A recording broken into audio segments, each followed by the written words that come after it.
I call to order the Board of Trustees meeting for January 19th, 2021 for the Village of Riverwoods. This meeting is held through electronic attendance as authorized pursuant to the Illinois Open Meetings Act. May I please have a roll call? Trustee Chamberlain. Here. Trustee Clayton. Here. Trustee Goldstein. I'm here. Trustee Haber. Here. Trustee Hollander. Here. Trustee Jamerson. Here. President Norris. Here. All right, got a couple of people in here. Okay, first item of business is approval of minutes.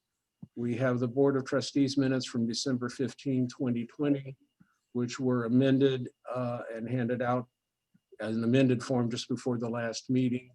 I hope everybody's had a chance to read those now. Do I have a motion to approve the minutes of December 15, 2020? So moved. Is there a Second. Any other additions or corrections? Hearing none, roll call please for approval of minutes from December 15th, 2020. Trustee Chamberlain.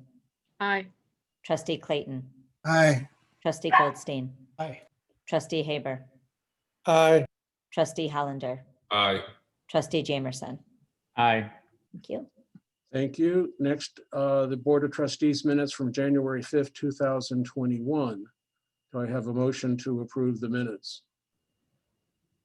Okay, so moved. Second. Are there any additions or corrections? Hearing none, roll call for approval of the minutes of January 5th, 2021. Trustee Chamberlain. Aye. Trustee Clayton. Aye. Trustee Goldstein. Aye. Trustee Haber. Aye. Trustee Hollander. Aye. Trustee Jamerson. Aye. Thank you.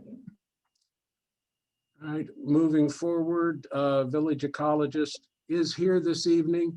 Steve, do you have anything to report that's not already on the agenda? No, I do not. All right. Village treasurer's report. Okay.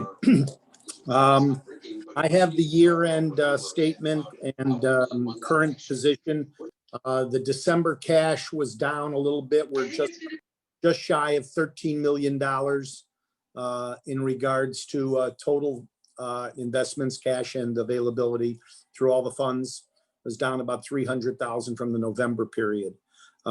As far as the rates and the return, the JP Morgan statement shows us just under $8 million of market value as of the end of the year. The average yield on our total portfolio is 1.65%, which does not sound that rewarding. But when you compare it to the actual rates right now, the 5-year rate and most secured investments, which we look at, is about 0.4%.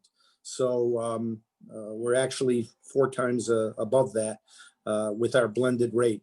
The only recent activity we've had was towards the end of the year. We had cash available and we were trying to get $500,000 of a certain muni that was rated AA, and it yielded 0.63. However, we were not able to get our total $500,000. We only filled 150 because it was vastly oversubscribed. But Danielle is still looking for something along those lines to fill any vacancy we have in our cash requirements.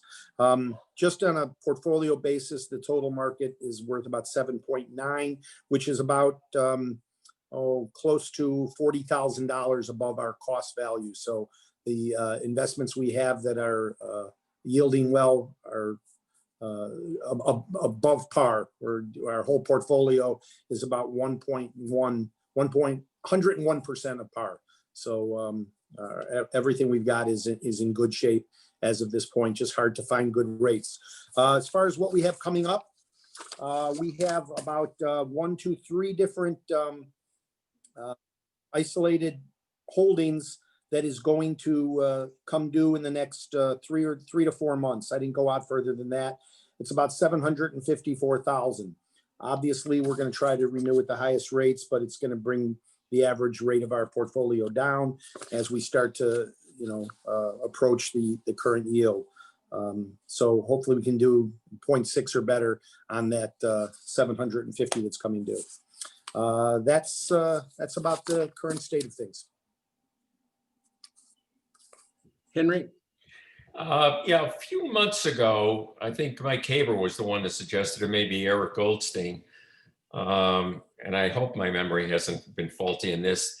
The idea of us being the guarantor for the SSA borrowing for road projects, which were in the few $100,000, as a means of having an investment greater than what we're getting in the market.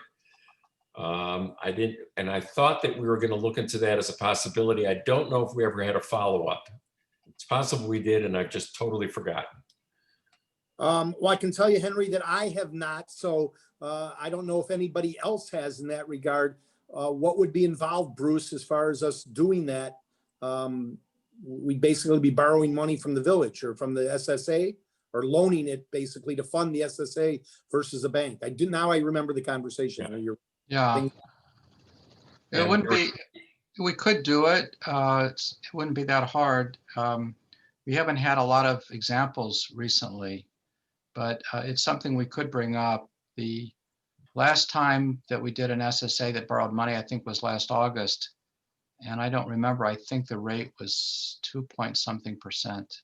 I think Kingswood borrowed several $100,000. No, it was only about 80,000. Oh, I apologize. Okay.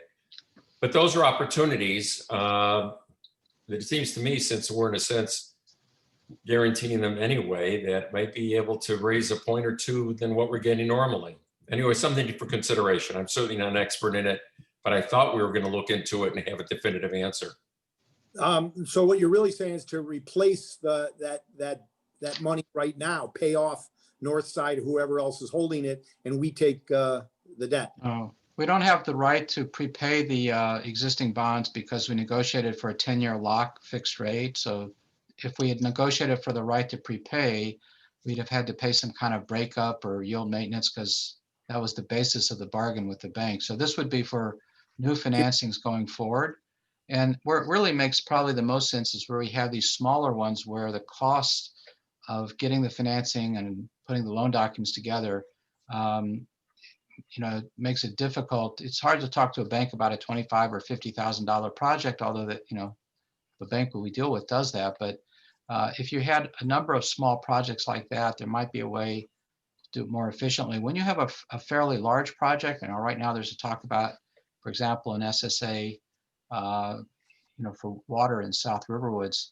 You get a bigger project like that, at a certain point, you might want to get a couple of bids. You might, it's not as easy to just say the village will do it and we'll assign a rate, because the residents are going to want to know that you got the best rate for them that you could. So I think it's really going to be useful when we have these smaller projects that don't really finance very easily, but so far we've been able to do it. Is there anything pending, Bruce, right now that we even consider? Or there are a couple of different groups that are talking about forming SSAs, but between talking about forming an SSA and issuing bonds is a lifetime. Okay, so let's just make sure that we communicate on that. And it sounds like at these competitive rates, they're heads and shoulders above what we could do in the market. Even if we wanted to discount to the SSA, we'd still be doing better as a village.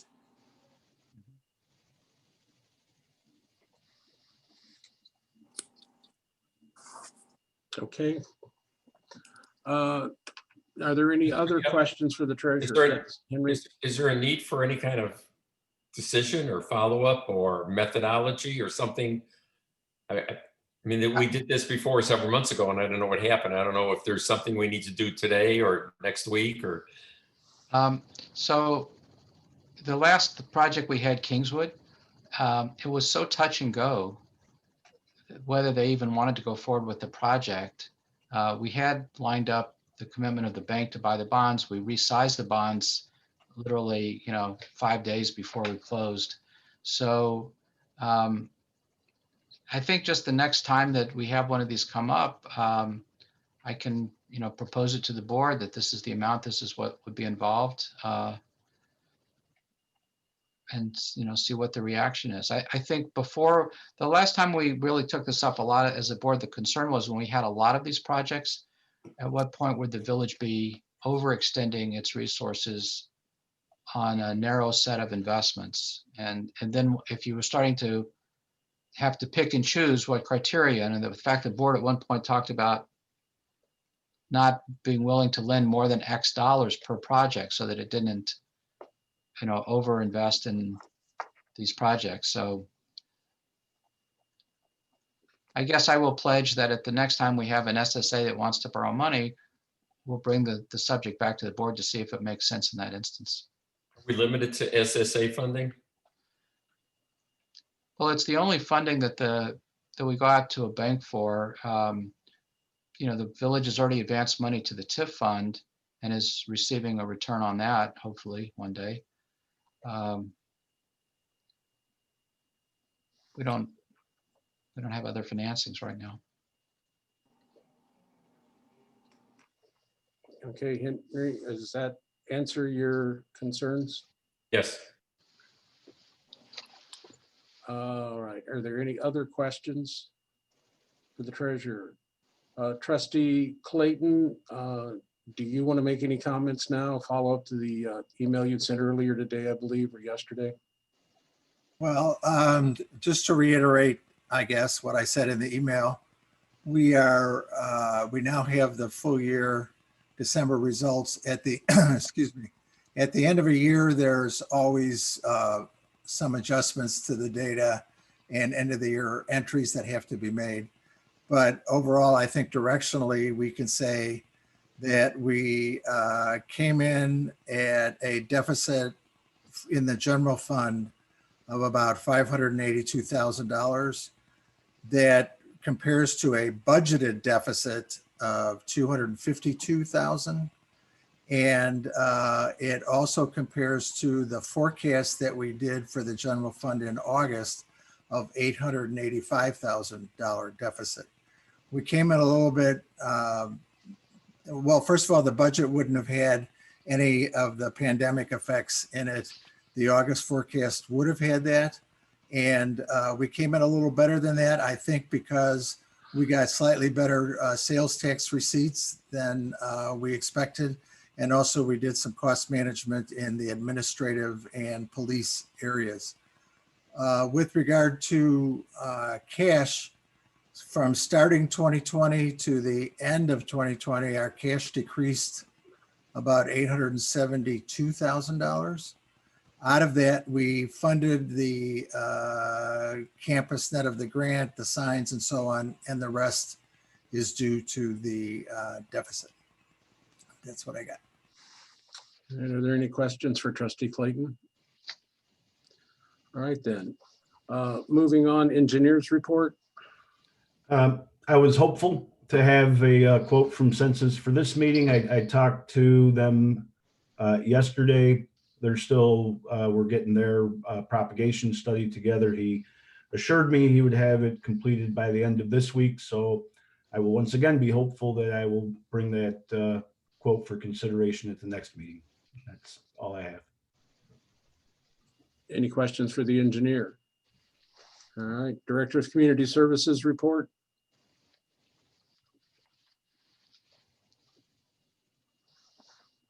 Russ, you're still muted.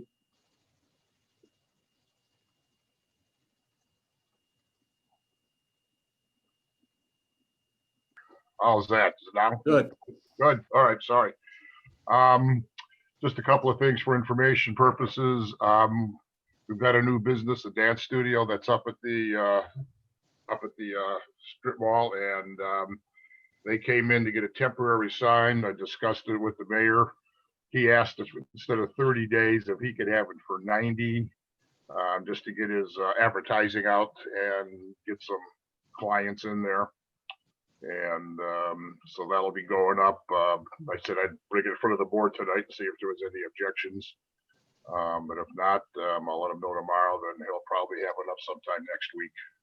The board had directed me before to make some exceptions for signs, et cetera, during the COVID period, and especially this being a new business. So Rick, Can we talk about that now, or are we going that's to why talk I'm, about that's why I'm information? talking about it. It's here now. That's why I brought Okay. it up, saying what it was. Well, first of all, I'm not necessarily against, I'm assuming they want to put a sign on Deerfield Road? Is No, that no, on the no, window? just above the door, just above his store. No. I don't necessarily have a problem with that, but I have asked several times, I've asked John about the trailer that is parked. The State Farm guy has a trailer that is nothing more than a large billboard for his company. And And know, I said, council and I've it's a talked, way Rick, to I stop agree the with you, sidewalk. but And I think it's we hard. should do something about it. I don't know what it is, but we have to figure out some way to get around that. Otherwise, we're gonna have everybody parking trailers out there with their names on the sides of them and advertising their business. And if that's what we want, then that's fine. But I think that there's probably some method for regulating trailers or vehicles parked overnight there or something that we need to look into, because it's an eyesore. I see it every time I go by there, and I'm in total agreement. We have haven't not been forgotten. we have not been very good at policing the signs in that particular area. And I know part of it's been because of COVID, but it's been difficult for us to do, and for whatever reason. I mean, I know we. Bruce, let's plan on reporting something back on that one way or the other next time.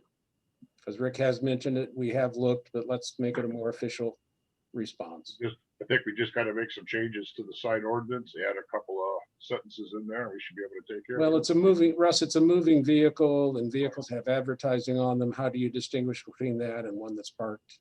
Yeah. What period? So it's What just if somebody parks little a difficult. van up there? A van could be parked up there. That could be next. So, yeah. I don't disagree with the principle that you're raising, Russ, or what Rick is saying. I agree with the general idea that we need to try and prevent it, and we just haven't come up with I mean, it's anything we're comfortable with. an obvious way to get around our sign ordinance, and also the special use for that particular. I mean, we had a huge deal with Sweet Basil about their sign and what they couldn't do and what they couldn't do. And if they Bruce, see do the we- trailer sitting out there, we're going to have a semi out in front of Sweet Basil. No argument, Rick's. Bruce, do we have a special use agreement with, or anything like that with Colonial Court? Yeah, Colonial Court. There's no annexation or any of those things. No, there is. Colonial Court is a special use. Okay. So maybe we can find a way to get it in through there or something, but we There's- definitely need to address There's that. a special, what I remember is there's a special use that limits the amount of signage. And it's one of the reasons why we had such a hard time with Sweet Basil, because they wanted to put a sign up. We told them, no, it doesn't meet the ordinance. And Well, the No. special use would be Sweet Basil is the restaurant. I don't think the whole thing is necessarily. Bottom It line, is, we'll take yeah. a hard look at it It is a and whole see. Henry, you're being, Rick, I'm sorry, are you finished? Henry's wanting to comment, I think, on the topic. I thought there was a special committee that needed to be, to meet with signage in the commons. Are you saying that a vehicle parked there does not fall under the special use signage requirements, that it's separate and apart? No one's asked me yet to formally opine on anything, so I wouldn't jump to any legal conclusions about what's Yeah, allowed or not. Okay, We're not think that- covered right now the way it's worded. We would have to change the wording, but that doesn't mean we can't. So, yeah, well, but we dug into it. It's hard. That doesn't mean we won't do it. It just means it takes a little longer. So Cheryl,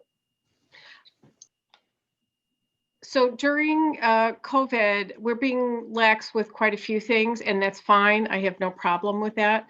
But I would like us to record somewhere other than just in our board meeting recording what we have allowed that's temporary and make clear that it's temporary. So for example, for this dance sign, not only make sure that the business understands that it's temporary, but the management understands that it's temporaries, 90 days, this business only. We haven't granted anything else, so That's, that it's very clear. that's a good point. We should put it in writing and mention that it's under the special COVID period. Well, he's gonna apply, he's gotta apply for a sign permit. Already told him this was granted, that was going to be on there, so the date that thing goes up, we'll figure out what his 90 days are, and I'll put it in my calendar, make sure that we follow through. Not gonna be a problem. Okay, any other questions from, Just to let information also, fire department got in touch with me. They're going to be putting a new roof on the fire station. The old one's leaking, having all kinds of problems, and they're gonna change it over to a metal roof. So I'm just informing everybody about that. It's gonna be a different look, but they want to go with it because it's a longer lasting roof. They're not gonna have to look at it for about 50 years or more. So that's the direction they want to go in. as long as we're talking about the fire station, let me jump in there. I got an email after everything went out this afternoon. They are going to be temporarily closing Station 52, i.e. the one next to our police station, while they're resurfacing the floors in the area where the trucks, et cetera, are. They have an explanation as to how they will be having it covered for the area, et cetera. But the trucks won't be in the station. They'll be covered by other stations. The trucks themselves will be up at their Lincolnshire station, I believe. And that'll be through the 29th. So the fire department looks to be rebuilding everything that they have over there. So, From now until the 29th? I'm sorry? From now until the 29th? I believe it'll be tomorrow from the email they sent, but yes, basically now. So the ambulance service is going to be handled out of Whoever's closest, but they've made arrangements with, 51. well, 51 would still be theirs, I think. They've talked to Northbrook, Buffalo Grove, and Deerfield to be able to cover their calls in the area that would normally be covered here. And none of them are close. Okay. So, no, I mean, it's not as close as we would like. That's why the station is where it is, obviously. Yeah. So don't plan your fires, heart attacks, or any other emergencies for the coming week, 2 weeks. but be aware of that. Okay, Russ, you got anything else that I was going to talk about later? Last thing I did today was over at our favorite place at Meadow Lake. Nobody was home. They got some pictures. I'm going to be writing up a red tag for a few items over there and delivering that to them on Friday. So I'm going to start the process on that. Mr. Scora's house for you, Mr. Haber, the one you'd asked about. Yes, he's got, I mean, not only is the fence against our code, then once you get inside where the fence is, it's just, the yard's just a mess. It just got stuff piled all over. So it's, the fence hides it. That's a good thing about the fence. That's about it. So it'll be some work to get that place cleaned up. I cleaned him up about 15 years ago, or maybe even less than that, but it's as bad as or worse than it was before. So he's on my list. Mike Haber, you wanted to Yeah, comment? I just, on a different subject, while we were talking about this, I was looking up at the sign ordinance, and I just wanted to mention that our sign ordinance prohibits wheeled signs. Oh, And I think you could make the argument that this would be a wheeled sign and is prohibited. okay.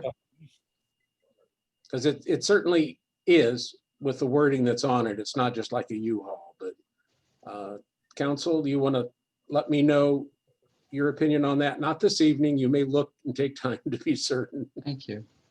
but well, that's for our sake as well. But I think I will favor that wide interpretation. Okay, anything else, Russ? No, my last item was with you over on the at the end of the meeting. Or towards the Okay. end. That's fine. Thank Are you. there any questions from the board for the Director of Community Services? Okay, ZBA did not meet. Plan Commission report. The Plan Commission met on January the 7th, and we discussed three major topics.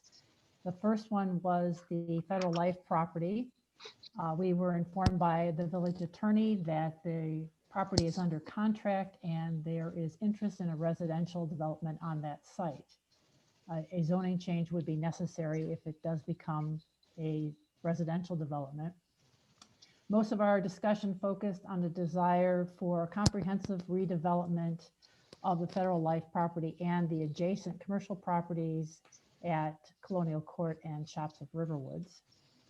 We also discussed an access road running from CubeSmart to Federal Life to Colonial Court with a stoplight on Deerfield Road between CubeSmart and the Federal Life property. And then we also heard from a resident in Meadow Lake that they're interested in access to a Federal Life access road and the stoplight. So that we spent quite a lot of time on those items. The second item was, we also discussed the proposed last mile warehouse distribution center on the 37 acres and carving off a portion, a northern piece, for Thornton's to have 3 diesel pumps for 18-wheelers as part of its proposed gas station. Some commissioners and the audience members were not in favor of what they perceive as a truck stop on that property. And they mentioned traffic and noise, lighting, and air pollution issues. And the third item we very briefly discussed was creating a village TIF policy, and that remains to be further discussed. Thank you. Any questions from the board for the Plan Commission? All right, hearing none, police report. The police activity is in the board packets. And I sent out an email to everyone in the village today. I hope everybody received it, about an increase in carjacking activity. Every day I get several emails about significant activity in the Chicagoland area. For a long time, starting a couple years ago, it was auto thefts, where people were going up to people's driveways, especially in the suburbs, and looking for unlocked cars with fobs left inside, and then driving away with them. From what I can tell, that's decreased a lot. I'm not seeing very many auto thefts anymore, but what I am seeing all over are carjackings, where people are actually coming, approaching people at gunpoint or a knife point and forcing them out of their cars and taking them. So there's some tips in there about how to try and avoid it and what to do if you are approached. And everybody can read the list or call me if they have any questions. But the main thing is, don't resist. It's just a car. Give them the car. That's all I have. Any questions for the chief, Henry? Yeah, in the email, you may not want to be able to answer all this tonight, but can you tell us an idea of what percentage of the residents you were able to reach with your email? That's my first question. Second of all, is this opt-in or opt-out? My third question is this email list available for other village business, or is it restricted purely to public safety? It's for the village. I use it more than Village Hall does, but they have access to send out emails too, and they have. You asked about opt-in and opt-out. Yeah, is this, in other words, do people opt into this email list or opt out? They can do both. I've sent out, I put this in the Village Voice and put it on the website, how to sign up to get on the system. And when you get an email, down on the bottom, there's a spot to opt out if you don't want it, if you don't want to receive any more of them. So if you're a new resident, you need to opt in. Yes, yeah, it's not automatic. They have to opt in. Do you have any ideas to percentages? I don't know the percentage. I can tell you there's about, we successfully send out about 1,200 emails, but I'm not certain. Some of those are more than, in one household, are getting multiple emails. So, but I think a pretty large percentage, and I constantly put out reminders telling people to let people to know to sign up for it. I often put it in the Village Voice, and then we try to let new residents know when they come in to sign up for water and such at Village Hall. The reason I mention it, if there were any restrictions, is that we chronically have a problem communicating with our residents. And I have no idea as to what necessarily subjects are appropriate and urgent enough to send out by email, but it seems like we don't make use enough of an email list to 1,200 residents that we could on certain subjects. Maybe that's something we can explore over the coming months to see how we may want to make better use of this, if we want to make use of it at all. I know there are there are significant concerns that we have to be aware of.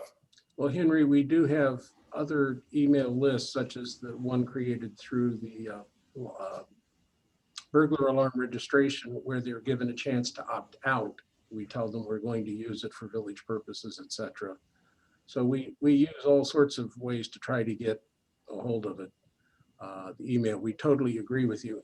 Newer residents are pretty good about signing up with their emails, I think, though, as well, because I think they're more email savvy. So, Cheryl? We've discussed this a few times before, and in the past, when we have asked residents to sign, so first of all, we do ask new residents to sign up, and whenever we have events, we also ask residents to sign up at that point. But we have always told them that the emails are very limited and only major announcements and items of great importance. And there is, we do have to be really careful, because if we're going to change the policy, first of all, we need to let people know. And second of all, the more often you email people, at some point there becomes a point of diminishing returns, where people are like, it's another email from the village, and they don't pay any attention. So we'll have to consider all those things. That's when one we look reason at why that. we're very careful about what we let Bruce send emails out for. We don't want in any way dilute an email from the chief. We prefer that to be for very important topics. So yes, we're trying to get them. We're also aware we have to be judicious, but if we don't use it, then what's the point of having it? So trying to find the right balance through all of that. Any other questions for the chief? Okay, village attorney's report. I have several things. Mayor, there's a gentleman from Thornton's waiting to get in on the call. If you can take a look to see Mike Krasuki. Are you in now, Mike? Yeah. Oh, there you are. Sorry. Never mind. First of all, on the 37 acres, I put a call into the people interested in the limited distribution center, and I haven't heard back from them. They had told me that they were first going to be meeting with the owner of the property, of the landfill property, and they would get back to us after they had the, so I don't have any new news about that at all. I have been talking with the Thorntons about their plans. Mike Krasuki is on the phone with us, and so is Andy Goodman, I think, someplace. Yes, I'm here. All right. So the status is that the feasibility period expired January 11th, and Thorntons can either go forward or walk away. If they go forward, they give us a notice to proceed.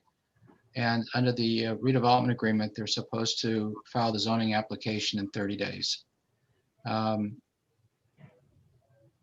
was put in the redevelopment agreement on the thought that they had a very lengthy due diligence period. And by the time they got through the due diligence period, they would be prepared to submit for zoning. So the redevelopment agreement says that they will submit for zoning within 30 days after the end of the feasibility period. They will make the case, I've asked them here tonight, that they can't apply within 30 days because they spent so much time trying to get CubeSmart into agreement, and that they didn't develop any of the preliminary plans that they would need for zoning. At this point, I'm going to ask them to speak to it, but my suggestion to them was that they had to be prepared to waive the feasibility period and waive the requirement for CubeSmart to grant that additional access. I think Thornton's Corporate has studied that and is now prepared to do that, so that in a sense, they would go forward. You could still talk to CubeSmart, they can still try and work something out, but I'm looking for them tonight to say that they're committed to going forward, whether they get that from CubeSmart or not.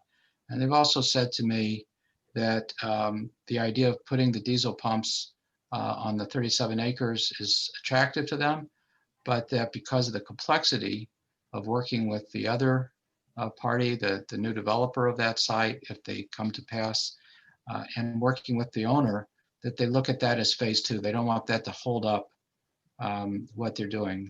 So the way I phrase the current ask of Thornton's and GMX is to invoke, there's a provision in the contract, the RDA, that doesn't quite speak to this, but a provision that allows the board to extend the period for processing the zoning, to give them more time to try and get the zoning application approved. At any time that they're not in good faith and diligently prosecuting the zoning, after 30 days notice, the village can terminate. So I asked them for some materials to sort of give us a better sense of what they would need to submit for zoning application. I work with Pat Glynn on that. You know, there's the typical things that we require, grading and stormwater management plan, traffic analysis, the usual stuff that we need to see at least on a preliminary basis and far enough along before we would approve the zoning. If that's all to us within a period of time, I suggested 4 to 6 months, then we would look to close 60 days after zoning approval, because by that point, the application should be pretty well in hand. Because they are not looking for the extra access from CubeSmart, I also, after we hung up today, thought about this. I think that the extra incentive that the village offered, another $100,000, is not necessary. I think we offered $500,000 instead of $400,000. And if they're not going to have the cost for that excess, then I think that they ought to, the board ought to consider whether that part of the incentive package is still required. So in effect, without, and we don't have to take action tonight because it's not on the agenda. I wanted to advise the board about this to get direction from you as to what kind of a instrument, if any, to prepare for the next meeting, and to allow you to hear from the Thornton and GMX representatives if you want to. The way I would summarize it is, right now, if they proceed under the redevelopment agreement as drafted, they have to file a zoning application very shortly. The zoning application they file won't be anywhere near complete because they haven't put together the data, the information, the reports that they need. So they don't want to knowingly be in default and you know, start off on the wrong foot by not filing within the time frame that the RDA allows. So I think it's up for the board as a policy question to decide and to hear from them how much time is necessary to get a zoning application put together with all of our usual submittals.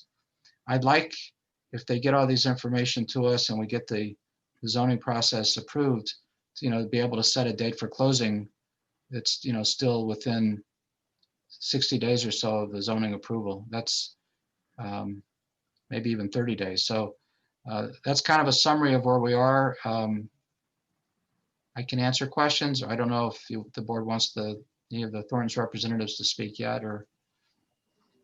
Well, one, does the board have any questions for Mr. Huvard? Because I would like to hear from Thornton's representatives this evening. Yes, Mr. Haber. Would there be any reason why the zoning application can't be filed within the time parameters and then just be amended when they get the sufficient additional submittals that are necessary to complete it? I mean, why can't we start the process? I think we can. I agree with you, Mike. I think we can. Perhaps Thornton's is concerned that they won't be viewed as diligently prosecuting the zoning application if they file a paper application and then it takes them 4 or 5 months to get the rest of the information. I noticed, for example, that one of the items that Pat Glynn gave us on his list was a wetland investigation in case there are wetlands. Well, we know we can't really do that until, you know, probably April. So I'm not averse to that. I think that also would work because we have some flexibility. I think the way it was expressed to me, I should let them address you at this point, was that they didn't want to go into this knowing that we expected a certain performance timeline and they were not capable of meeting it without first having informed the board. Are there any other questions for Mr. Huvard? Well, I would like to hear from Thornton's to see where we are. We've been here for a while, and I'd like to know the progress is being made. Certainly, we don't want to be unreasonable, but so far it seems like we haven't gotten too far. So I'd like to hear where you are this evening. So gentlemen, I don't know if Okay, Mike, you want to start, or Andy, or? I guess I'll start. Do appreciate you guys having some patience with us. We did approve the deal originally with the cross access across the north side of the CubeSmart. We were under the impression that they would work with us and that we'd be able to come to some agreement. And also we did approve it with the road work along Deerfield and the full cut on the east side of the CubeSmart. So, originally we started with that kind of process to get that, make sure we're going to be able to put that put that together, the Deerfield road access. And then obviously we turned to CubeSmart and kind of battled with them for several months. And in the meantime, we did not have an approved deal without that access. So we weren't basically spending a lot of money until we knew we were going to get it or not get it. When we realized we weren't going to get it, we had to kind of reapprove it internally. It is not, our estimates, I guess, are off a little bit because we think it's a little bit more inconvenient for those customers to the east to get into us, and other southbound traffic to exit and go home. So I guess at this point, I can tell you that we have reapproved it with the access around CubeSmart with some, hopefully some adjustments to the access. We really don't think, what do you call them? Speed bumps are conducive to our customers. I know there is an issue with northbound Milwaukee customers kind of cutting around the entire development. The northbound Milwaukee really does need a right turn lane, which isn't there at this point. So I guess that presents kind of a issue for everybody, I suppose. But we do need the additional time to now go through and spend $50,000, $80,000 on all kinds of consulting to get it ready for your zoning approval and to make ourselves feel comfortable also with all of the issues that have to be resolved. So we're asking for, basically the clause in the contract to be allowed by the village to let us extend our zoning application. We are committed. We do want to be here. After some discussion whether or not the access was important. At some point, if we do, the other part to the south of us gets developed, and we do end up putting a diesel canopy there, that would improve access if we got down to a potential full cut on Milwaukee. So at this point, I guess we request your assistance in giving us the additional time. And I do also want to, I'd like to keep the $500,000 number in place, and if we need it to pay for the road improvements and any improvements on the access drive to the south of us. If we don't use it, we won't take it. But if we find out we can do the road work and the other work for 400 or 375 or 425, that's all we'll need. But in terms of the economics of the deal, they are slightly less because of the inability to get the CubeSmart to cooperate. So I guess that's where I'm at. Andy, you can kind of maybe talk about the timing of our all the things we need to get done within the next several months. But we have been diligently working on it. Believe me, it's frustrating for us too, how long things take, but we do want to be there, and we do commit to opening in 2022 as we did previously. This is approved by the Thorns Corporate at this point. This is not okay. We can't take formal action tonight. I think what I was hoping for was to get just a direction from the board that if necessary, we can provide a letter or something. I don't know that it has to be of a complete agreement, but whatever I come up with, something that the board could then authorize the mayor to deliver at the next meeting after I've prepared it and delivered it to you prior to the next meeting. Yes, Andy, did you want to say anything? And then Henry?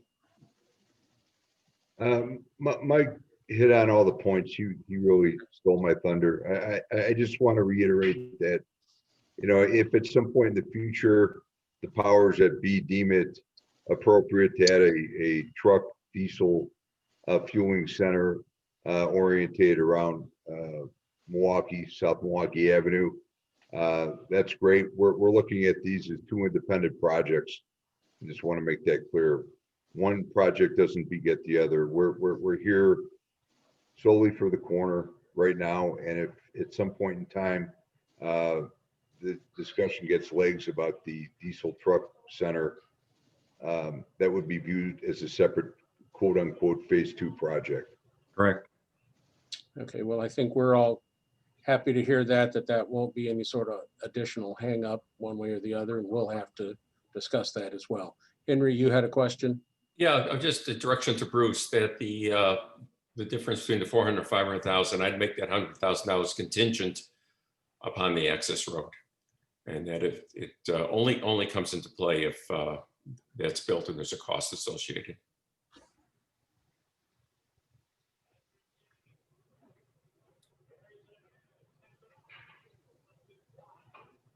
Sorry, this time I was still muted. Mike Haber, please. Just so I have an understanding, Bruce, I think you said January 11th was the deadline, right? So we're past the January 11th date. So at this point, we're kind of in a state of nowhere, right? Correct. And to the extent that the due diligence period is over, is the agreement hard now or not? We have the right either because they didn't give us a notice to proceed yet, we have the right to give a notice terminating the agreement. My question was, do they have the right to give us a notice, or is that notice period expired? I think technically their notice period is expired unless we waive it and accept it. Thank you. What does that mean? Any other questions? Okay, Bruce, did you have another comment? No, unless I have to answer that question, I think it's better to just wait till I come up with whatever we're going to look at the next meeting. Yeah, I mean, let's see what comes out. Rick? So I just want to make sure I understand. Thornton's is looking for an additional 4 to 6 months, if I heard correctly, to do getting their zoning information together, all the stuff that we're asking for. And then once that's done and presented to the zoning, when that gets turned in, then we're talking 30 or 60 more days before the closing? Well, when they turn all that in, we have to process it as a zoning application. We agreed in the agreement to process it as rapidly as we could. I think 45 days for the plan commission, and we would, to our advantage, to go as quickly as possible. Right. One of the things that this extension letter or agreement would clearly indicate is that the earnest money is at risk at this point as they go forward with zoning. So if they don't get zoning approval, it's not a lot of earnest money, but they understand that they have to be at risk at this point. So. Okay, that answers my question. We don't need. We understand that. Okay. And I guess we're asking for basically a clause that's already in the contract to be, I guess, authorized by the village to extend the zoning application. So it's not like a new clause. It was actually in there already.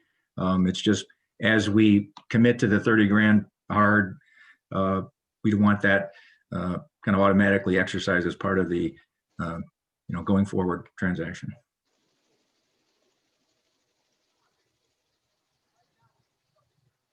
Well, this time I was on and turned it off. So yes, Mr. Haver. Bruce, is the money that's hard now, the 30,000, is that in addition to any deposits they have 20,000 additional on deposit for defraying our expenses, which technically should be released to us because we've probably eaten through most of that or some part of it. And they're required to replenish that. So I would suggest that we actually do that calculation now so that everyone is aware of where we all stand with that. Because if we're going to be going forward, and if you're contemplating, or if the board is going to contemplate giving some additional time, then obviously there's going to be additional expenses through the zoning process that are going to have to be paid. So I just think it's time to get that buttoned up. Good. All right, then Cheryl, you had a question. Yeah, I heard, and I apologize if I'm pronouncing your name incorrectly, Mr. Krasicki say that the economics of the deal are less. Can you tell me specifically what that means? Oh, it's not a problem with the pronunciation, but it's Krasuki. Doesn't matter. I've heard a lot of different names over the years for sure. Well, I mean, we're always basically just guessing at what we're going to do in volume. And, you know, we made original guesstimates on what we think we could do here and what kind of return we're going to get. And when the access gets kind of chiseled away for like 2 of the 8 legs of the intersection in terms of where traffic is coming and going, basically now makes it, you know, a little bit more difficult going around a big 30,000 foot building versus across the front. So our volume estimates have been, you know, kind of tweaked lower, which means it comes out a little bit less, but, you know, it still is meeting our hurdles, and we're, you know, still willing to go forward, assuming we can get our. Have you, I'm sorry for interrupting. Have you provided the village with those new estimates? And if you haven't, would you please? Okay. We have not. Yes, Mr. Haber. Could we address that issue? I mean, obviously, we want them to be successful, and we want as many customers going there as possible because it's going to benefit the village. So can we address that issue by some kind of appropriate signage at the entrance on Deerfield Road? We have the right of way there. Right, I we believe we're allowed on that sign. I mean, as part of the cross easement agreement, or I allowed a panel over there, and obviously that's, we definitely want that. It's just going to be a little bit more focused directional signs or something, you know, and most of the people coming from the east, I would guess, would probably be residents versus, you know, through traffic that wouldn't understand you got to turn in that far ahead of time and go around this big building to get into our site. But you know, some people will drive by and realize, oh, I can't get in anymore. So they'll just keep going. You know, I can give you some numbers, but I would say, you know, take whatever we gave you and reduce it by 5%, you know, in terms of the adjustment for what we might now lose, but nobody knows for sure. I mean, you'll never know. There's never a control group to know what it would have been with the other access. So we're just kind of guesstimating on our history of building stores. Well, to follow up on Mr. Haber's point, certainly the village will try to work with you on the signage. I can't give you a blank check on anything like that, but within reason, we would try to do what we could to help make it where it can flow around the big building, as you referred to it. But as I say, no blank check either. You heard how much we argue about signs already this evening, so we're very sensitive to that. Certainly no bands or rolling stock parked in front. And yeah, we pay for our own signs anyway, so as flexible as you can be on size and direction and location or whatever. Well, as I've said to developers before, we're usually diametrically opposed as to what we want from signs. I want them invisible, and you want them to be seen from outer space. And so we got to figure where we fit in between. Gas tanker that says Thornton's on the side, we, you know, right there. And not parked across the street either. Yeah. You don't have a problem if we have a guy running around in a gorilla suit with a sword. Well, I don't know. It depends on if we tell people to be looking in other directions, and I may be needing a job in the future. So I might be looking for that. And I'm working on the fur already. Are there any other questions from the board? Okay, then anything else, Mr. Attorney? That's all I have. I'll bring something back for the board at the next meeting. Okay, well, my information items have basically all disappeared. Thank you. Oh, yes. Andy, did you want? No, just thank you. Thank you for your consideration. And we'll be happy to come back next week's or whenever the next meeting is. Well, we got to see you the first Tuesday in February, and we'll have it on the agenda then if we've got something to act on. So thank you, gentlemen. Thanks, everybody. Thank you. So going to the information items, everything has changed completely. We've already talked about the dance studio, the issue with rental. That was put on quickly this morning. We have since dug into the actual ordinance because The building clerk was looking online, and some things don't get in there quite as quickly as maybe they should. We do have penalties for people not registering rental properties, and we will be taking a number of people to admin court for that. So that's off of the agenda. One new item that I didn't have on there is keys have been cut now and replaced. As I advised the trustees before, due to a security issue that I can talk about with you more privately, we've had to relock or change the cylinders on the locks here. So your old master key isn't working. Check with Katie to get a new one. We'll get you in there. Your fob should be working, but that'll only get you into the building. Okay, Bruce, do we have any visitors who have sent in questions? We don't. Okay, good. Then approval of bills. Do I have a motion for approval of bills? So moved. Do I have a second? Second. Okay, I personally have a question. Has anyone seen the bill for line item 920, the Shops of Riverwoods for $53,000? Rick, you got that? So that you're muted. Yes, I believe I signed that today, and it's wrong. Okay. Because it shouldn't be for 53,000, it should be for half of that. Board well, only authorized up to $30,000, half the cost up to $30,000, and that appears to be the full amount of the work.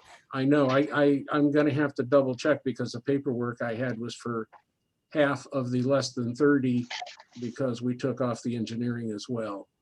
So Right. if that was the check in question, we'll pull that and see if we can't get that fixed because it isn't right. Yes, Rick.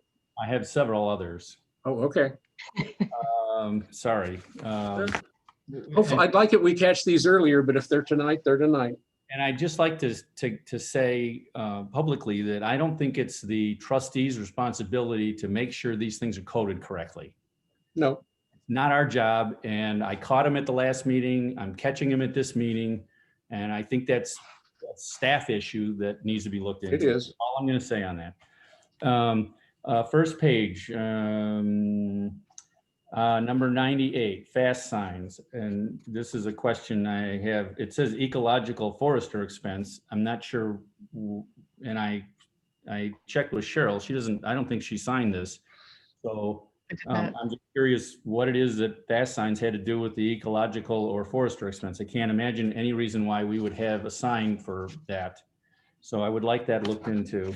Well, we did have signs some time ago. Is that the bill that was, no, that was last time we had the one that was late for fast signs. So I'm not sure. Well, I'd like it looked into because Yeah, I we probably will. wrong. Do you have a Yeah, I line number come on up that? with what it would have been. It's number 98. 98, thank you.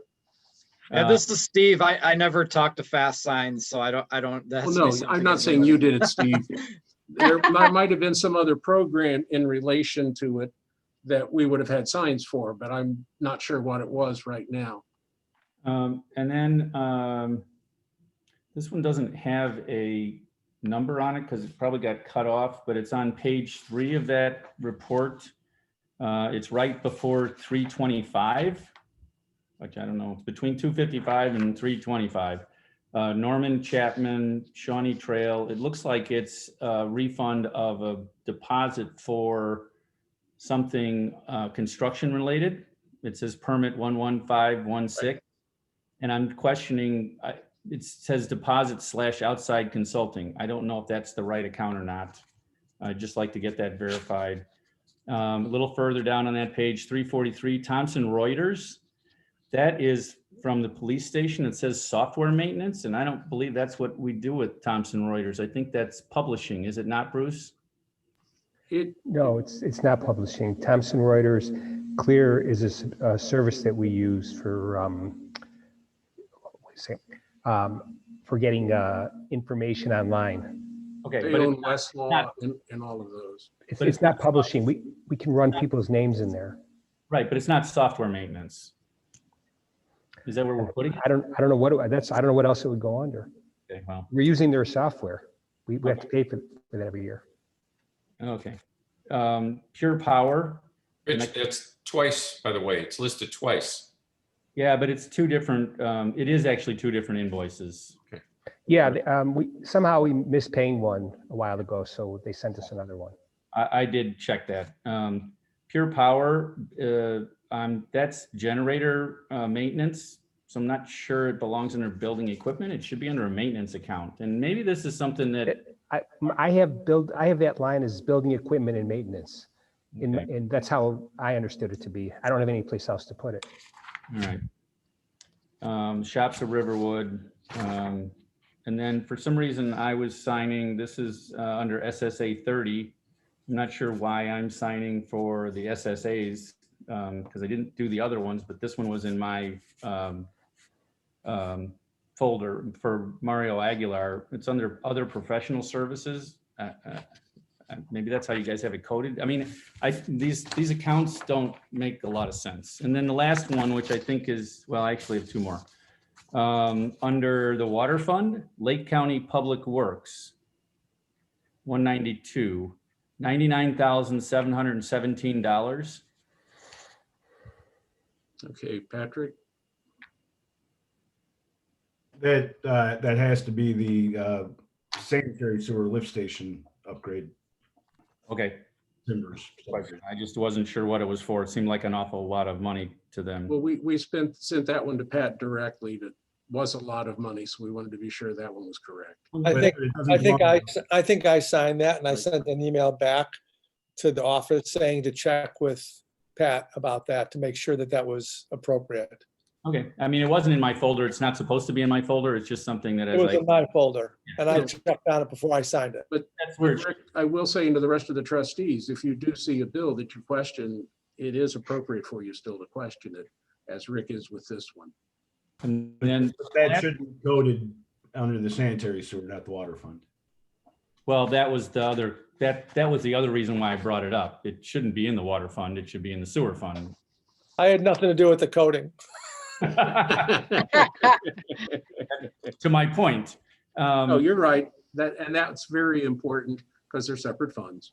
And then the last one, and I'm sorry, I didn't print this one out. I had to print these out because there were so many of them, I couldn't keep track of them. I'm gonna have to look real quickly. The very last bill, which is to Omega Signs. It's listed as, well, I'm not sure where I think it's supposed to be under the capital project fund, but that doesn't appear to be where it is because it's a separate page and there's no heading on it. Okay. And it says miscellaneous expense, but it's not a miscellaneous. Well, Rick, that one's mine, and we can talk about where, because I wasn't sure where it should go.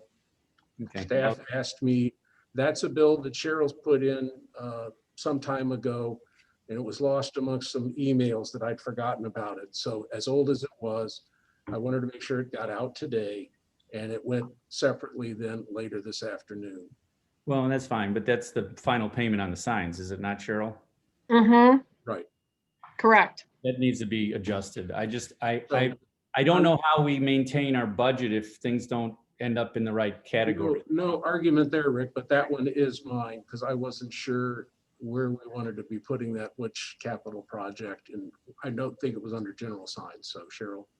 So one of the things that we had said we were going to do a while ago, because we have had this problem come up quite a bit, was that any project where there was a staff person or consultant associated with it, they were supposed to sign off so that the trustees knew, oh, okay, somebody looked at this and suggested, yes, it goes in this particular account, that sort of thing. And I think that would really help.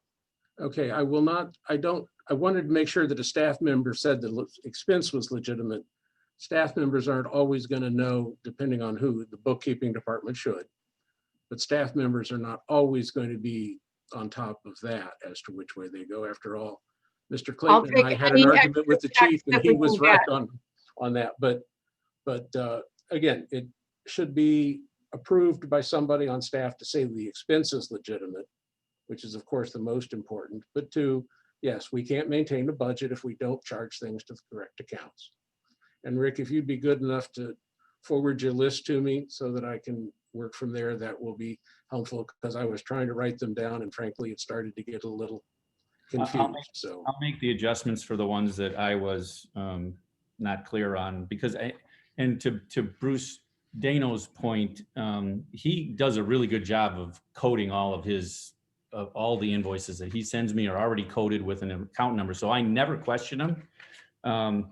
But in this case, as I was going down this list, because we had the problem last month, that just the descriptions don't seem to match what the actual, and if that's all Bruce has to work with, then I understand he's putting it where he wants to put it and he's budgeting it that way too. So that makes those work out, but it's confusing to me. And Well, Rick, the next time our finance person is in, I forget the company that we use now for that, John. say again, Bruce. The company that we use to do our budget, our help with our budgeting and everything. The accountants, Lutterback. The account, yeah. Lauterbach yeah. and Amen. Thank you. I think he's in on Tuesdays. I'll go over some of those things with him and see what he thinks if I should be where I should be putting them. But that's where I've always been putting them. So I've always, either it's always been right or it's always been wrong, but I'll ask him. So.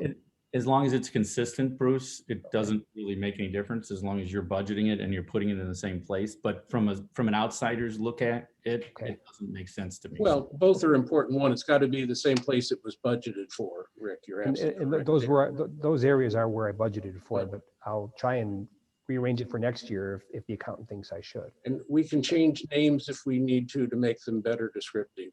So totally agree with that. So I would urge any of the trustees who can to help look at those account numbers that are in their areas to see if there are better names for some of those accounts.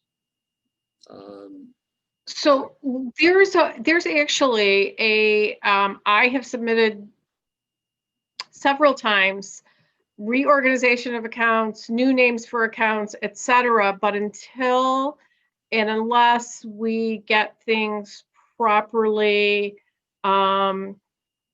coded, it really won't matter.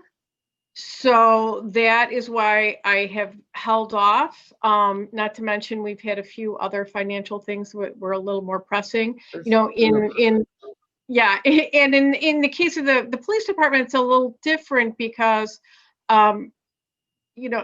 fortunately, the chief is very on top of his budget and he knows where he put the money, and that's where he codes things for the money. It's the other accounts, I think, that we're having a little bit more difficulty, but lots of them need to be renamed. And I have notes on all of that when we can do that. Okay. Are there any other questions on particular items then? Subject to the questions raised by Mr. Jamerson, may I have a roll call for approval of bills subject to those questions? Trustee Chamberlain, Aye. Trustee Clayton, Aye. Trustee Goldstein, Aye. Trustee Haber, Aye. Trustee Hollander, Aye. Trustee Jamerson. Aye. Thank you. Okay, moving forward to the action items. First item is the fee adjustment with Melissa Walk, Village Prosecutor. We had talked about this before. I think I would agree that there is a need for adjustment. She had made a recommendation. I know there was some question as to whether we could bring this in-house. At this point in time, I don't think we would necessarily be in a position to do that. Frankly, the last time I looked at it, when you start adding up the costs of having a single lawyer and all the overhead, et cetera, I think we'd probably still be expending more and having probably less service from it. As I noted, the recommendation I think that council and I came up with was that we approve this for a year and then we can see if we find other options. Council? Well, you're not, this isn't an employment agreement with a contract for a year with council. You can always. Well, we could stop anytime, yes. You can always stop. So our suggestion was because a lot of Melissa's extraordinary costs are partly a result of COVID and the Zoom hearings and the way she has to conduct business now.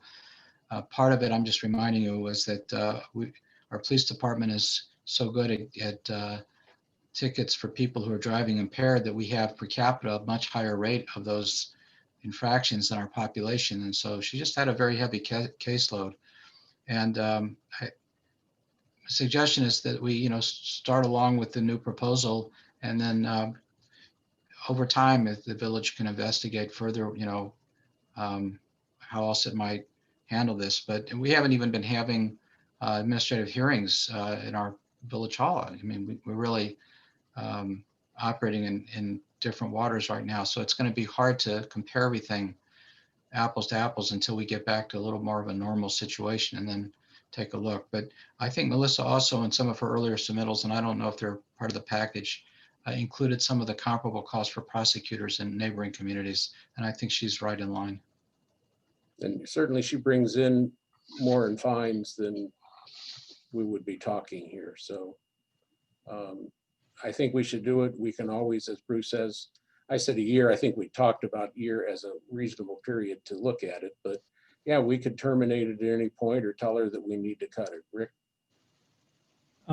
So as I'm reading the paper that's on here, is it 11 hours a week at $125 an hour along with the $500 a month, which is $77,500 a year? Is that what we're talking about? Somebody. Well, it's the hourly rate, but that's the projection, and the 500 is the flat fee for the, Okay. So it's $125 an hour along with the flat fee of $500. right. Okay. Mike Haber, you look like you're ready to say something. I don't know. No, You I just mean, have a obviously, headache. I think her hourly rate is extremely reasonable. So, I mean, I don't think you can quibble with the hourly rate. So yeah, I think that we have no choice but to move forward with this. And Bruce, Dano's been very happy with her work, and frankly, I've been fairly happy with it as far as the arbitration goes, or excuse me, mediation. Mediation is really good right now because nobody wants to come in, so everybody's paying ahead of time.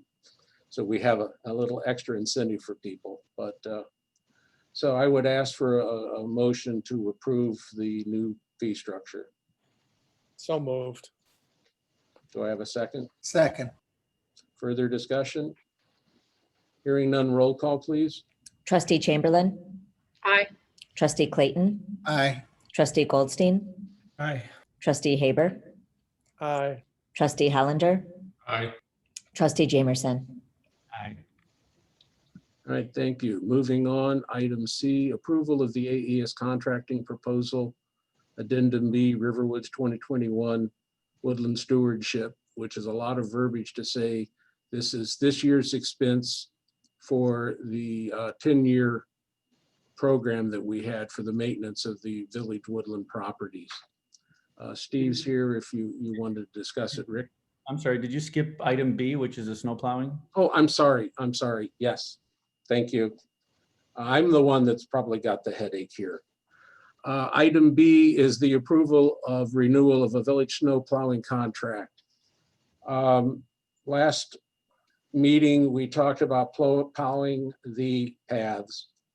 So Russ talked to our current contractor. He gave us proposals to do the village streets, et cetera, at the same rate that he has been doing them. And then you see the extra cost per snowfall for doing the path on Riverwoods Road and the path on Deerfield Road. So one, I would like the board to determine which paths and streets, how you want to look at that.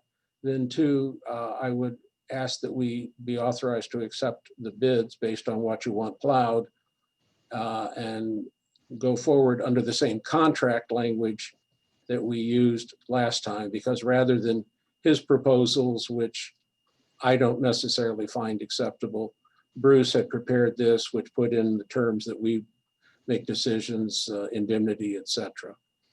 So with that, Rick, you were the first hand. So I have just a question. First, I have a question what's in the packet, and that may change my second question. So on page 36 of 103 is your, the description. And then the next page, which is 37, has the per plow pricing schedule. Right? Is that from the contractor, or is that something that That's- we developed in-house? No, that's what the contractor bid, his proposal, which is the first one is the village roads, et cetera.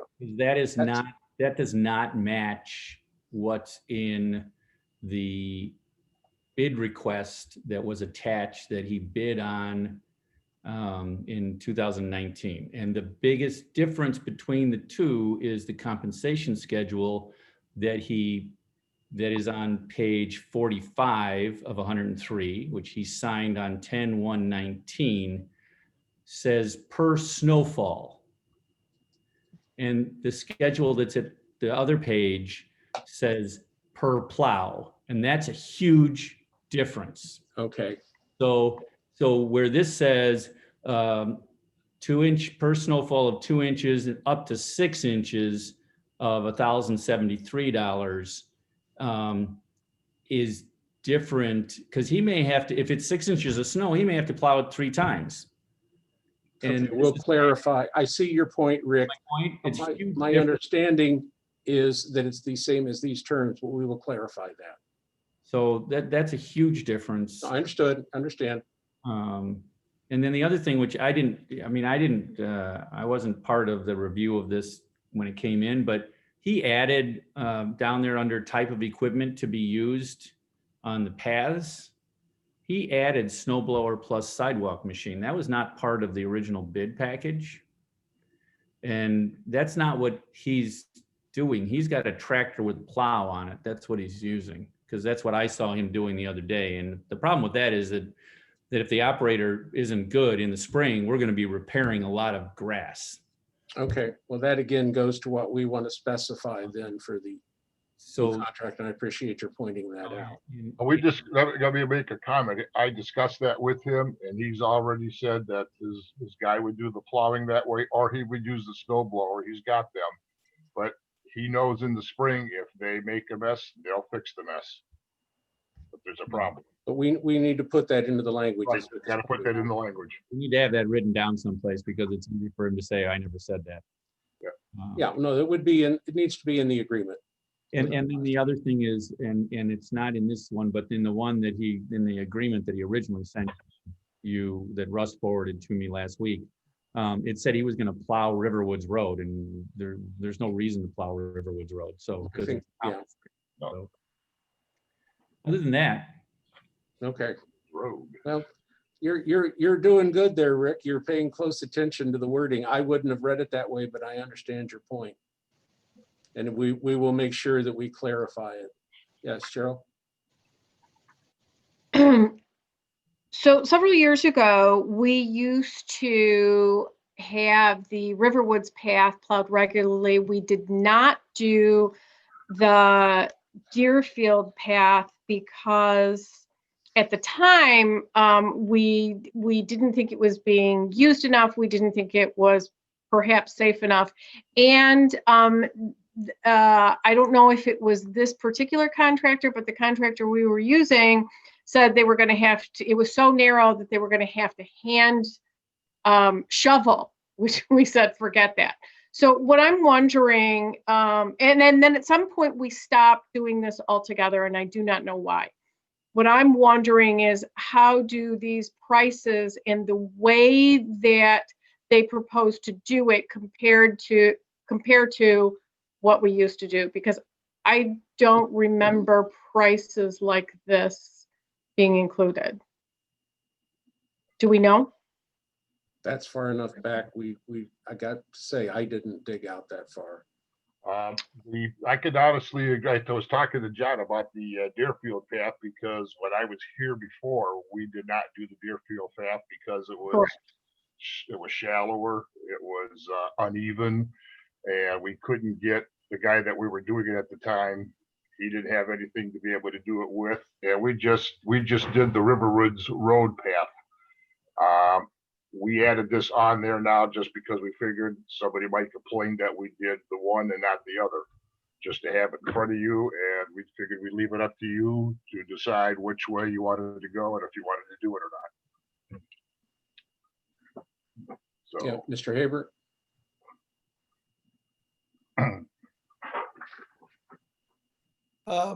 I think that with regard to the Riverwoods Road path, I think we really need to do that for sure. Not only did we have a resident, bring it up at a prior meeting, but I think it's actually from the branding standpoint, it kind of looks really bad that it's adjacent to the Lincolnshire path, and Lincolnshire is so nicely manicured and so well maintained, and then suddenly people hit Riverwoods and it's a mess. And I just think, just for all the money that we're spending on branding, I think you take away so much of that by not doing the Riverwoods Road. If Deerfield is less utilized, maybe we can avoid. And if you're going to do it with people along Riverwoods Road for another $200, it's probably not a bad idea to do it for the entire. Any other suggestions? Yes, Henry, and then Eric, I'll get to you next. I remember correctly that we were going to be part of a consortium with other villages on snow plowing next year.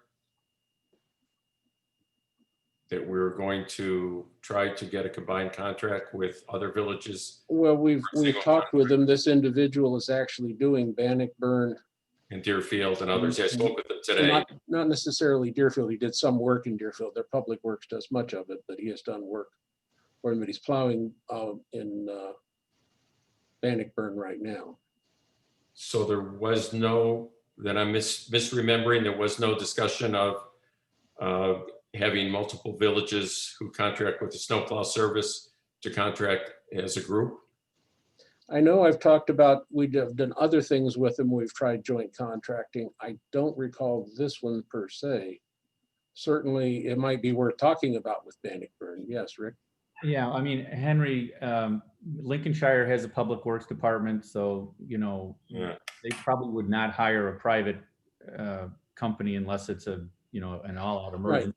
Same thing with Deerfield, same thing with Northbrook, same thing with Buffalo Grove. They all have their own public works departments. So they would be plowing their own streets with their own people. So we would have to look to Bannockburn and or some other nearby suburbs to form a consortium if we were going to do that. It's probably not a bad idea to look into, but we would be limited on who we could work with. We did talk about hiring Deerfield to do ours, but I think that was rejected because we sort of thought we might be the poor stepchild, that somehow theirs would get done before ours. So we thought maybe that wasn't such a good idea. I understand. Thank you. Okay, so I've heard general discussion. It sounds like from, I'm sorry, Eric, I forgot you. Please. That's okay. I've been waiting patiently. I had my hand up for the first time for like 5 times. Is there any reason, well, first of all, I realize the strong references that this SE company has. Is there any reason why we're not getting another bid or two from somebody else? We did last year. Shouldn't we do it again this year with all the We changes? did not go back out. They did a good job, frankly. We thought we had it in place for more time, but I see that frankly, it's expired now anyway. But yeah. I would say we go for a year and then we can go back out to bid if we want for next year. But at this point in time, they've been doing it this year. It's not exactly when we could step back. They do. Bannockburn gave them great references. Chief Dano likes them. They've done stuff. The officers call them out. Chief calls them out. They respond immediately. Their prices are pretty decent compared to what and everybody else. The last time when I was here, we had a company out of Grays Lake come and do it. And sometimes they were the cheapest bidders, but they didn't always respond as quickly, I think, as these guys will respond. He's in Bannockburn, and he's already said, when something happens, he'll be here like in minutes if he has to. Yes, Rick. Oh, I'll go wait for the trustees. If I can just address Trustee Goldstein's question. The answer is yes, we should have gone out for for bids. We didn't. Part of that was probably due to an employee that's no longer with us. You know, we were operating without a contract. And at this point in time, this is not the right time to go out and try and get bids on snow plowing. You know, the time to do that is in May when they don't have any work. This is not the time to ask somebody to plow your driveway. So, you know, I think that since we've had good luck with this company, I don't have a problem with extending their contract for a year, but I do think that our due diligence pretty much requires us to get more than one bid for stuff like this. Yes, coming this fall, this is more an extension of where they were, but come fall, there should be a new contract in place. In the same numbers as before too. And you want to get it in the fall because they want to let bids in the fall, and then once they know who's going to be which villages they're going to work for, they got to put their salt orders in and everything else. Right now, trying to get bids from an outsider, they might not have enough salt. They probably already did all that ordering, and you know, they've hired their guys, they got their trucks, they're already set for where they're working at. So. Yeah, that's absolutely true. But I think this year, I think everybody has plenty of extra salt. I personally have snowblowed my driveway 0 times this winter. So I don't think they're exactly crazy busy, but I do agree. Yeah, it's not the right time for another bid. Yeah, if it wasn't that, well, frankly, we realized the contract was out when we started trying to find out about plowing the paths. Right. So we should have known in September or August, but if you remember, we were sort of engaged in other activities with certain employees at the time. And should have caught it in between, but so, okay. Where are we at this point? I'm hearing Riverwoods. Oh, Mr. Clayton. I know it's not the right time now for this particular contract, but I think it's important to have the amount of notice for the next contract going forward. I don't know how the rest of the board feels, but I would not be in favor of approving expenditures for snow plowing on roads that I believe should be private rather than public roads. And so I would vote no on this contract if we had given the residents a sufficient amount of time to make other arrangements. But I think going forward, we need to get the sense of the board as to whether we want to continue to plow streets that at least the majority of the board thinks should be privatized. Well, as long as there are streets, we should plow them.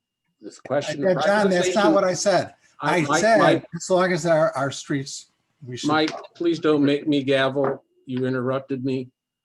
And I am So saying. if you're misinterpreting what I'm saying, then I'm going to interrupt you. Mike, I will silence you if I have to. I am saying that I hear what you said, but I am pointing out that as long as they are public streets, I believe they should be paved. The question that you really raise is whether they should be public or private. And that question should be addressed on its own. It's not a matter of whether some should be plowed or not. So Actually, the question at hand. Actually, I was asking for the rest of the board's point of view going forward rather than yours. So I would like to see that on a future discussion agenda. If you want it, I will do it. I think it's carrying a dead horse because the issue is a separate one. The issue is whether they're public or private. That's been discussed. We can bring that issue back up. That's fine. But the issue at hand is whether or not we move forward on plowing which paths. So far I have heard Riverwoods Road. Is there any desire for plowing Deerfield? So, Mike? Yes, for me. Okay. Well, then Rick? I mean, I think that for the extra $200 per plow, per event, not per plow, we need to get that right.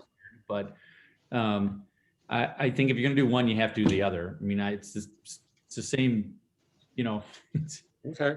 It's a public pathway. If you're gonna do one path, you need to do the other path until it doesn't exist anymore. And then the question is gonna be when it becomes, assuming it becomes a multi-use path with the Deerfield expansion, we're gonna end up plowing it then now. You know, and the other question is, there is a piece of pathway that is on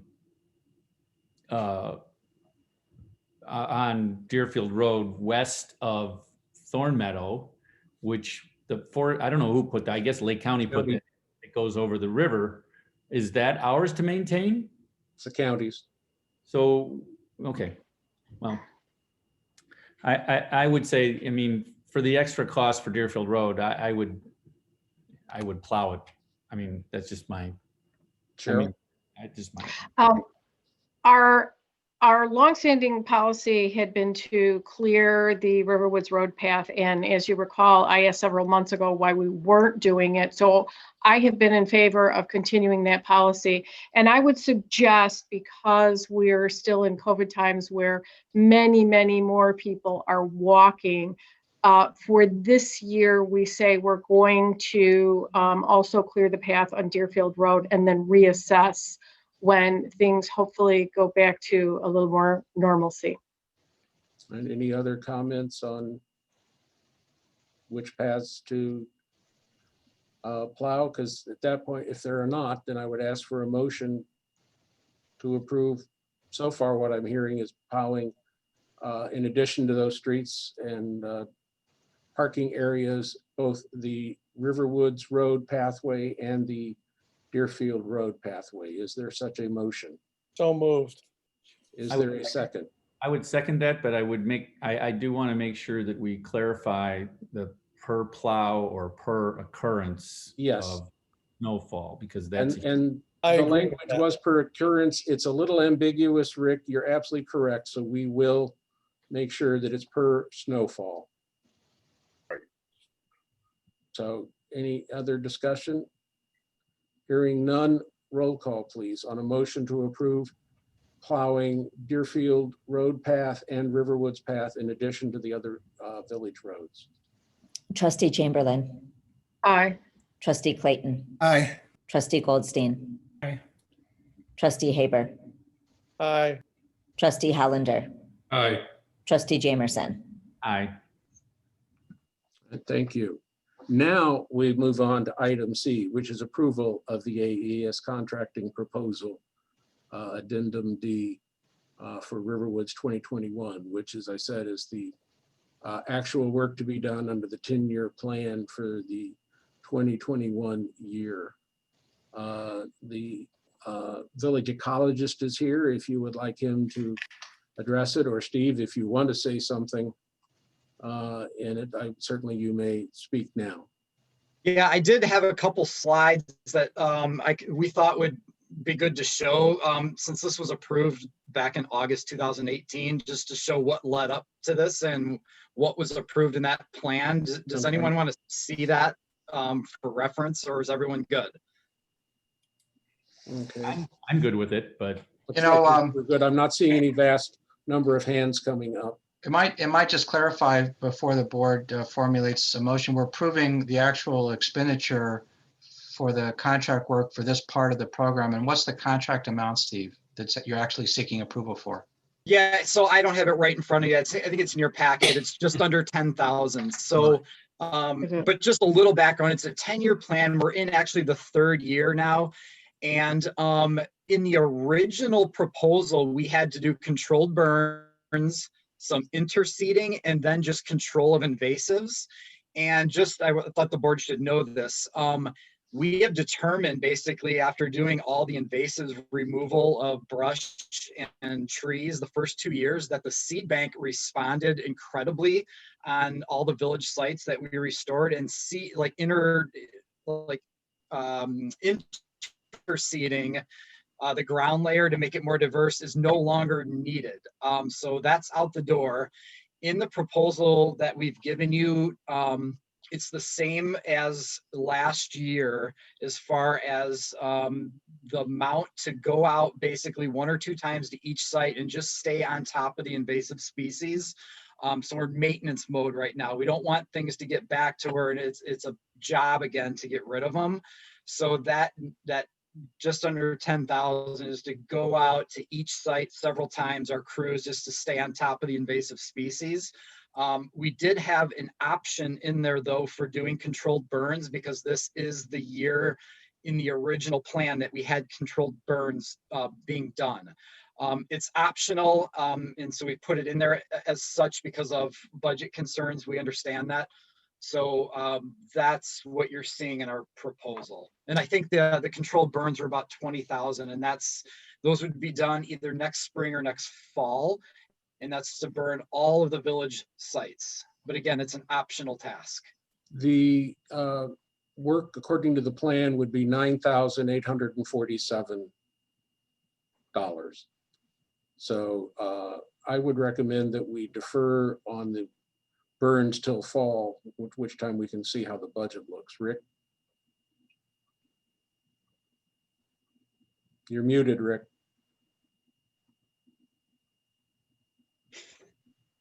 Rick, we can't hear you. It was good, but now you Tell you that I hate these meetings. I hate it. I was in a meeting today, and one of the questions they flashed up was they wanted everybody to vote if they wanted to continue with Zoom meetings, and I said I hate them. I hate them for many reasons. But besides that, I apologize for ranting.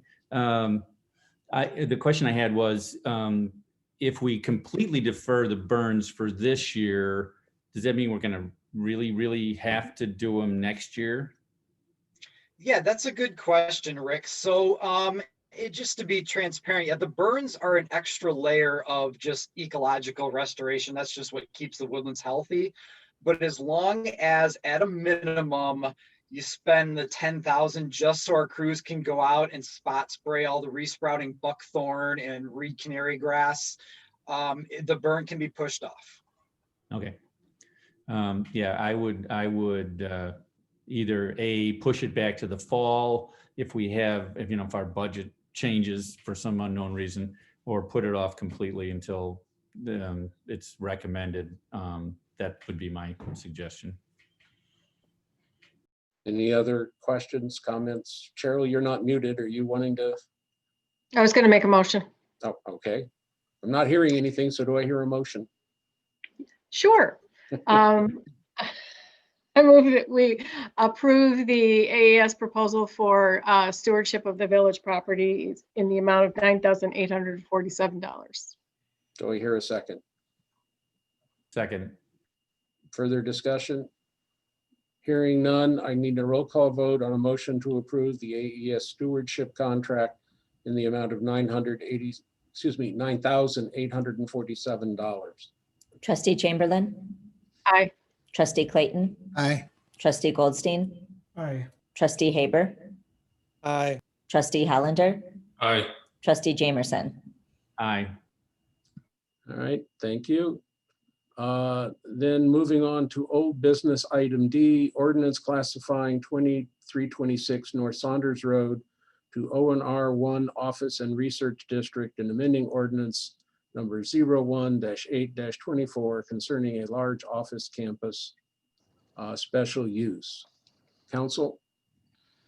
The board has in its packet revised ordinance in final form just about, with one exception I'll explain, to allow the Kings Kennel parcel to be incorporated within the special use for Discover, to rezone the Kings Kennel parcel so it's now in the O&R1 Office and Research 1 district, and apply the various conditions that the Plan Commission had in its report, that the parking deck, if it's ever built, not exceed a height of 32 feet from grade to the deck, excluding parapet walls, and that their landscaping comply with the recommendations of the village ecologist. In putting together this ordinance, it was quite a challenge actually, because we're going back about 20 years. The original approval was the ordinance mentioned in the title, 01-8-24.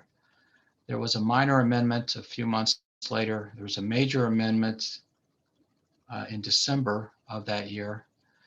Then there were 3 other minor amendments. And at the time, we thought would be efficient to have these amendments be able to be done with less formality, not have to go through the Plan Commission every time there was a minor amendment. They often appeared in the minutes of our meetings. The actual text of them, though, was, I had kept copies of the motions. I decided for purposes of this ordinance that we would try and bring everything forward so that the master list of documents for the 2 major amendments and all the minor amendments were all in a way consolidated into one master list. In doing so, I did another small investigation because Trustee Haber had asked about the effect of this approval on the bike path or the outlot that we had from Discover. And if you look on page 88 of the packet, we've taken a snapshot of the first page of the subdivision plat for Discover.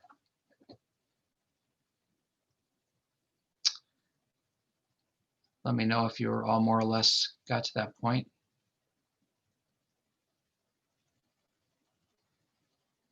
There you go.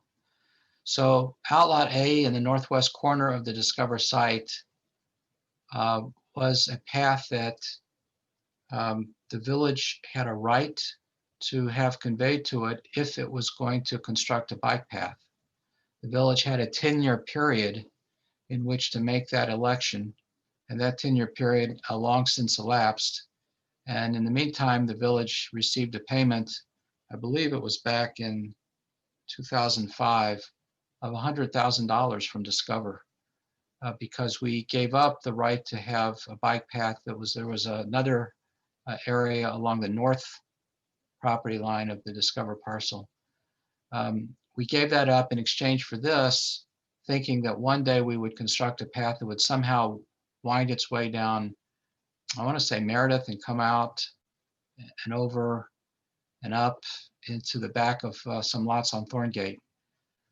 But the board debated this when it was coming up as to whether or not they wanted to take the steps necessary to construct the path, which would have allowed them to receive title to Outlot A. And the village board at the time decided, no, it didn't make sense to put a path here. So Outlot A is now part of the Discover site. The village has no remaining right to acquire it or obtain it. And it's not, something that we have as part of our bike path plans anymore. I just wanted to, that was like going down another history channel, but that's the status of Outlot A. It shows that it's really quite a distance away from where the Kings Kennel parcel is located. There are some of the minor amendments that are attached to this ordinance, and I attached them all just so we would have in one place a record of all the approvals that we have given over the space of these 20 years. They refer to this because it was an ongoing subject. We revised the agreement that dealt with this Outlot A several times. It was an evolving perspective that we had on what we wanted to do, and eventually the outcome is what I described. So it's not on our radar anymore, though it's mentioned elsewhere in the documents. We are beyond that point. So then if you turn past all of the findings in the ordinance and the minor amendments and things that I attached, and I'm going back to the last 2 pages of the packet, the board packet, the very last 2 or 3 pages. This list has been updated probably 4 or 5 times. The first 79 documents on this list, 78 documents, were what existed prior to the Kings Kennel application. So if you go really to the very last page of the packet,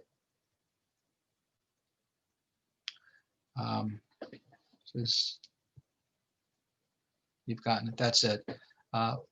For this ordinance, we added items 79 through 85, which were the documents that were presented to the Plan Commission that were in the board packet the last time. The documents at 81, 83, and 84 are the landscape plans and the seed mix. The plans that were submitted to the Plan Commission have been revised. We just received them today. And Steve Zimmerman also, glad you're here, Steve, reviewed them and concurred with them except for the seed mix, which I think has to be specified properly on item 84. So my suggestion is if, and Steve, unless you need to correct me, that we would substitute the drawings we got today for items 81 and 83, and that the second reading and approval of the ordinance be conditioned on the direction to provide the proper item 84 when the proper seed mix is specified. And that would then become the final master plan. And this ordinance, once it's approved and signed, it's also a copy of this is to be recorded as we do with other special use ordinances. I know we have representatives from Discover here. I don't know, they're probably here to answer questions if you have any, but. Can I just mention, I think Steve stepped out, so he may not have heard what you said. Okay, I have his emails in which he said, and I think they were forwarded. He's approved item 81 and 83, and I think there was just an element on the seed mixture he wanted changed.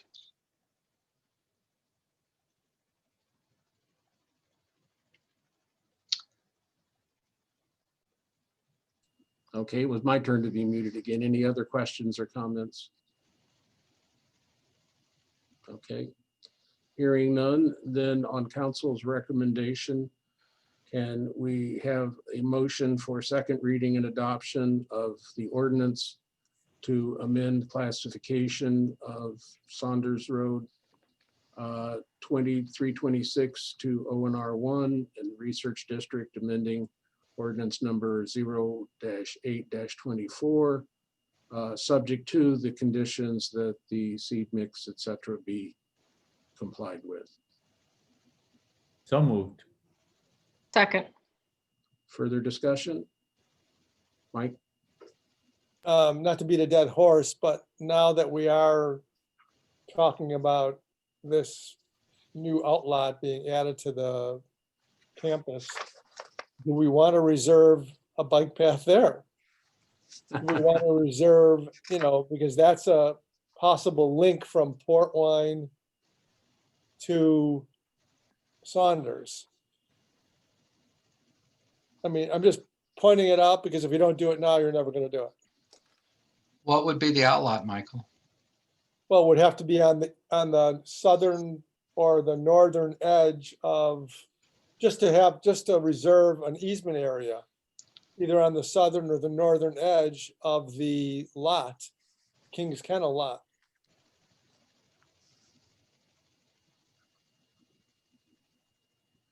But it wouldn't But be, does it extend to a perimeter somewhere, though? wouldn't connect to Right anything. now, it would be dead.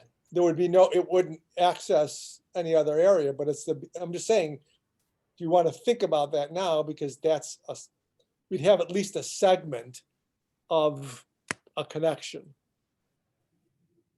If you can if you could match that up into Meredith Lane or through Thorngate or something, I don't know. I'm not looking at a map, but that is the only, because we don't have access to that campus. That campus is a closed campus. So if you reserved an easement along the northern edge of the Kings Kennel lot, you would potentially have some access for a bike path or a walking trail. Yeah, then the northern edge is where the detention is, I think. Yep. I don't know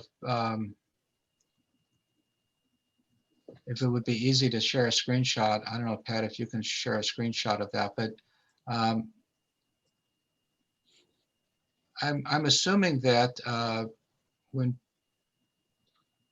I don't know, that there wasn't a talk, it's up to Discover in terms of how to secure the area, but generally they've wanted to control access to the campus. So if you look at the address 238, it's sort of the lower south right, there you go. So if if an easement were reserved across that, it basically lead into the Discover campus, Michael, I think.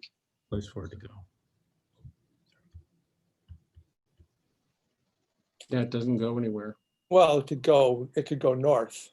If, on that note, so the original landscape plan for the Discover campus pretty much had evergreen or coniferous trees, landscaping, screening, all in that corridor between the curb for the access road and the property line. It was actually brought up by, I think, one of the property managers for the corporate center, that, you know, so if, I don't know if you can see where my cursor is, all this landscaping and berm that's up here against Stormgate, that's all supposed to wrap around and come through here. And the corporate center folks asked us, as part of this consideration, if we could work with Discover to revisit that as well. So that corridor, plus you can't see it in the aerial photo, but there's a pretty significant drainage way that goes through there. It actually picks up the ponds in the rear of the corporate center and the Center for Rich Living, and it flows around to the north. So it's a pretty congested area. It would be a huge project to get a path through there, and it would be contrary to the idea of screening between these adjacent uses.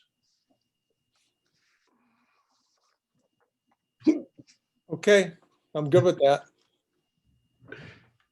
You know, on the subject of the landscaping along that area there, you know, that's something we thought that staff could simply take up with Discover, because it's just part of the already approved landscaping plan. And if there are elements of it that need to be revisited, we thought that was really independent of this consideration. It's just something that we would try and address with them. Yeah, I apologize. Yes,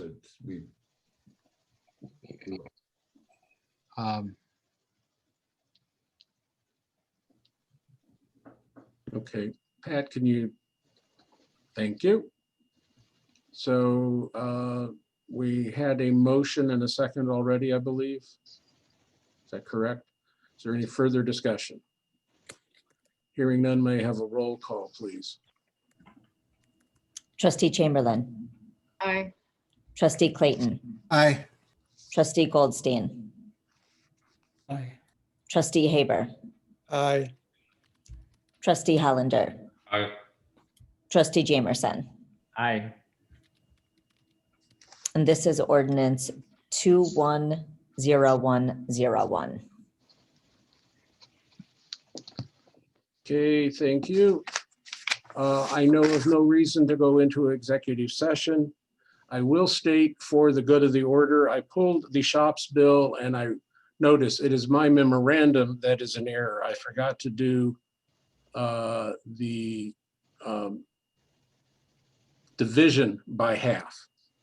So the number is still wrong, but it was my arithmetic error. So got to take blame where it lies, and it's mine. So the check was cut as I directed it to be cut. So sorry about that. We will get that fixed. Yes, Henry? Yeah, as long as you're correcting the record, I just wanted the board to know that the snowplow service did charge us twice for a single snowfall instead of a single event.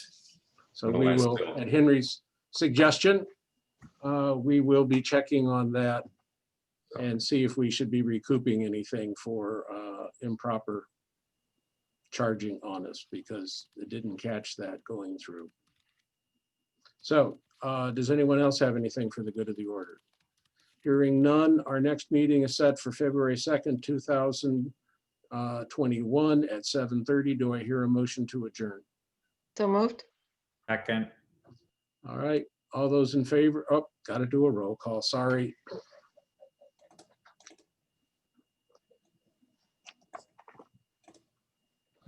We may have a roll call on the motion to adjourn. Trustee Chamberlain. Aye. Trustee Clayton. Aye. Trustee Goldstein. Aye. Trustee Haber. Aye. Trustee Hollander. Aye. Trustee Jamerson. Aye.